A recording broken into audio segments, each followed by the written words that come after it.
ઘણા લાંબા સમય બાદ ધાનેરા વિસ્તારમાં સારો એવો વરસાદ થતાં મેઘમહેર જોવા મળી રહી છે.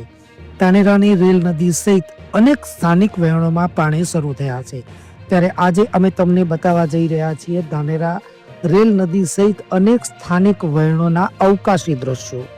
આ તમામ દ્રશ્યો ડ્રોન દ્વારા શૂટ કરવામાં આવ્યા છે અને તમામ દ્રશ્યોથી તમે નિહાળી શકો છો કે ધાનેરા રેલ નદી માં કેટલું પાણી વહી રહ્યું છે. ધાનેરા રેલ નદી સહિત અનેક વિસ્તારની સ્થાનિક વહેણો શરૂ થઈ જતા અનેક રોડ રસ્તાઓ તૂટી જવા પામ્યા છે. શેરાથી રામપુરાને જોડતા રોડ પર પણ પાણી ફરી વળતા રોડ તૂટી જવા પામ્યો છે અને રસ્તો બંધ થઈ જવા પામ્યો છે. આવા અનેક જગ્યાઓ પર રસ્તા તૂટતા વાહન વ્યવહાર પણ ખોરવાયો છે.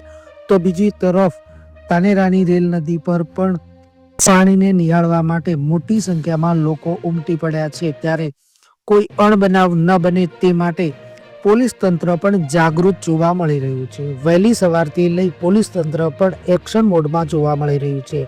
સ્થાનિક વહીવટી તંત્ર અને જિલ્લા વહીવટી તંત્રની ટીમો પણ ધાનેરા આવી પહોંચી છે.